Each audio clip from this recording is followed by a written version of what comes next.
শেখ হাসিনা দেশ ছাড়ার পরে দীর্ঘ 18 মাসের অচলাবস্থা কাটিয়ে তারেক রহমানের নেতৃত্বে গণতন্ত্রের রেলগাড়ি চলতে শুরু করেছে বাংলাদেশে। এই রেলগাড়ি ঠিক কতটা মসৃণভাবে আগামী দিনে চলতে পারবে সেটা অবশ্যই তো বলবে সময়। কিন্তু মাঝ রাস্তায় যদি রেলগাড়ির ট্র্যাক পরিবর্তন হয় কিংবা যদি অ্যাক্সিডেন্ট হয়, সেই উত্তরটাও কিন্তু দেবে সময়। রেলগাড়ি এখন চলতে শুরু করেছে, এটাই হচ্ছে এই মুহূর্তে দাঁড়িয়ে মূল কথা। কিন্তু একাধিক বিষয় ইতিমধ্যে মাথাচাড়া দিচ্ছে বাংলাদেশে। এই যেমন ধরুন, বাংলাদেশ যেভাবে আমেরিকা থেকে গম কিনছে চড়া দামে, এইভাবে যদি চড়া দামে গম কিনতে থাকে, তবে শুধু গম নয়, সামরিক অস্ত্রও কিনছে বাংলাদেশ আমেরিকার থেকে বেশ চড়া দামে। তাহলে তো বাংলাদেশ ধীরে ধীরে দুর্ভিক্ষের দিকে এগিয়ে যাবে, আর এটাই তো ভবিষ্যৎ। থমকে যাবে বাংলাদেশের অর্থনৈতিক উন্নয়ন। এই সমস্ত বিষয়গুলো কূটনৈতিকভাবে আলোচনার টেবিলে নিয়ে আসার দক্ষতা কি সত্যিই তারেক রহমান সরকারের আছে? বাংলাদেশের নির্বাচিত প্রধানমন্ত্রী সেই কাজ কি করতে চান? বাংলাদেশকে আমেরিকার দখলদারিত্ব থেকে কি বাঁচাতে চান তারেক রহমান, নাকি বাংলাদেশকে আমেরিকার হাতে তুলে দিতে চান তারেক রহমানও?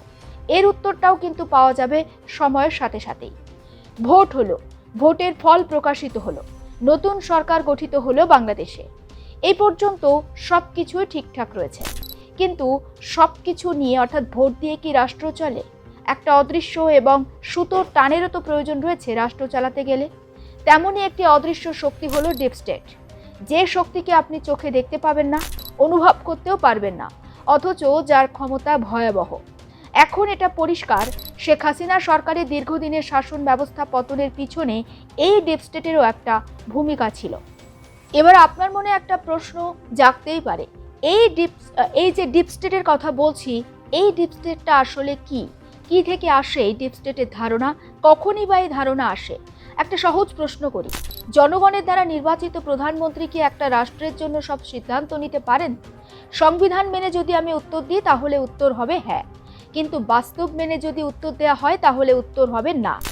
একটা দেশ মানে সেখানে শুধু প্রধানমন্ত্রী কিংবা তার মন্ত্রিসভা থাকেন না, সেখানে থাকে সামরিক বাহিনী, সেখানে থাকে প্রশাসন, থাকে গোয়েন্দা সংস্থা, থাকে কেন্দ্রীয় ব্যাংক, থাকে নিয়ন্ত্রক সংস্থা, থাকে একাধিক বড় বড় কোম্পানি দপ্তর, কর্পোরেট স্বার্থ আর বহুজাতিক অর্থ সংস্থার চাপ।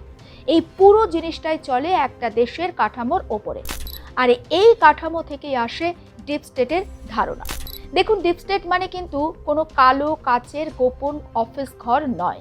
এটা হলো একটা শক্তিশালী নেটওয়ার্ক, যে নেটওয়ার্ক একদল প্রভাবশালী ব্যক্তি কিংবা একটি প্রতিষ্ঠান, যারা সরাসরি নির্বাচিত না হয়েও রাষ্ট্রের নীতি, নিরাপত্তা, অর্থনীতি, রাজনীতির দিক নির্দেশের ক্ষেত্রে একটা গভীর প্রভাব ফেলে।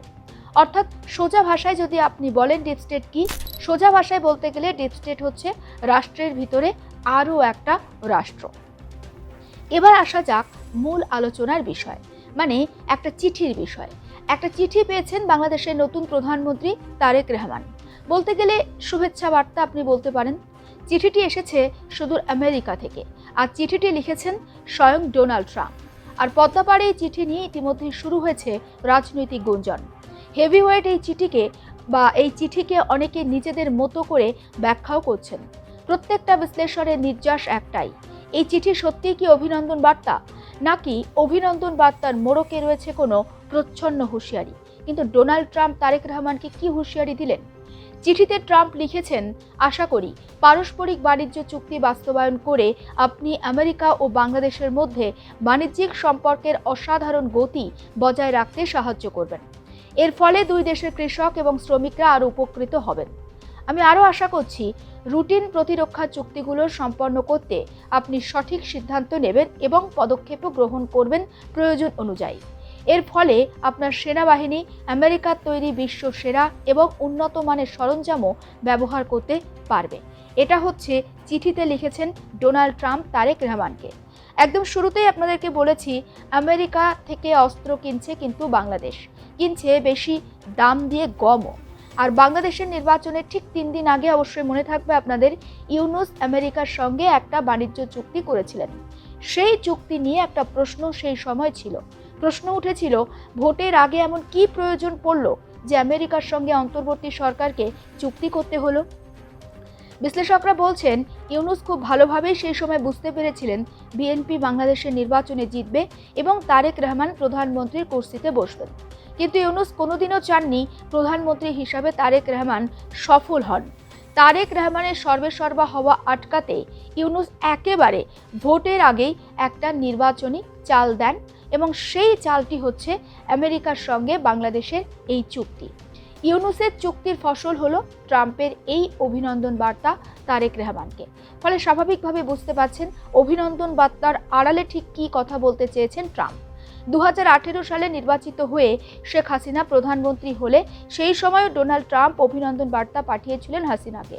সেই অভিনন্দন বার্তায় মায়ানমার থেকে বিতাড়িত রোহিঙ্গাদের আশ্রয় দেওয়ার জন্য বাংলাদেশ সরকারের কাছে কৃতজ্ঞতা প্রকাশ করেছিলেন ট্রাম্প তথা আমেরিকা।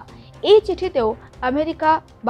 চিঠিতেও আমেরিকা এবং বাংলাদেশ ভবিষ্যতে একসঙ্গে কাজ করতে চায়, এই প্রত্যাশাও করেছিলেন ডোনাল্ড ট্রাম্প।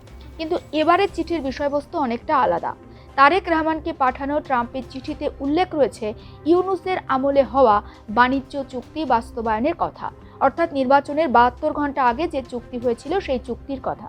চিঠিতে ট্রাম্প উল্লেখ করেছেন প্রতিরক্ষা সংক্রান্ত চুক্তি বাস্তবায়নের কথা। এই চুক্তি বাস্তবায়িত হলে আমেরিকা চুক্তির দোহাই দিয়ে বাংলাদেশের সামরিক বাহিনীকে নিজেদের সুতোয় বেঁধে ফেলবে। ফলে আপনি এটা ধরে নিতে পারেন ট্রাম্পের তারেক রহমানের জন্য পাঠানো চিঠি মোটেও কিন্তু শুভেচ্ছা বার্তা নয়, এটা আসলে একটা ধমক। অর্থাৎ ট্রাম্প তারেক রহমানকে ধমক দিলেন এই চিঠির মাধ্যমে। একটা কথা বলে রাখা ভালো, প্রত্যেকটা 5 বছর অন্তর বা প্রতি 5 বছর অন্তর রাজনীতিবিদদের পরিবর্তন হতে পারে যে কোনো দেশে। আবার কখনো দেখা যায় মানুষ চাইলে একটা সরকার বহুদিন ক্ষমতায় থাকতে পারে কোনো দেশে। ক্ষমতার পরিবর্তন হলেও কিন্তু আমলা মহলের পরিবর্তন হয় না, একমাত্র তারা অবসরের পরেই তাদের পদের পরিবর্তন হয়। এই আমলারা অনেক সময় একসঙ্গে 2টি দফতরের দায়িত্বও সামলান। আবার অনেক সময় গোয়েন্দা সংস্থা সরকারকে সাজানো তথ্য দেয়, যা রাষ্ট্র চালনার একটা দিক নির্দেশ হিসাবে ধরা হয়।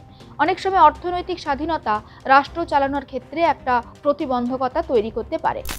এই মুহূর্তে তারেক রহমান যেভাবে বা যে পরিস্থিতিতে বাংলাদেশের দায়িত্ব নিয়েছেন, সব মিলিয়ে বিচক্ষণভাবে কৌশলী নেতৃত্বের মাধ্যমে তাকে দেশ চালাতে হবে।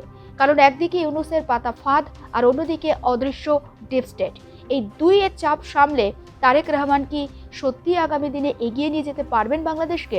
উত্তর দেবে সময়। যাতে নজর রাখুন আর প্লাস নিউজ ডিজিটাল।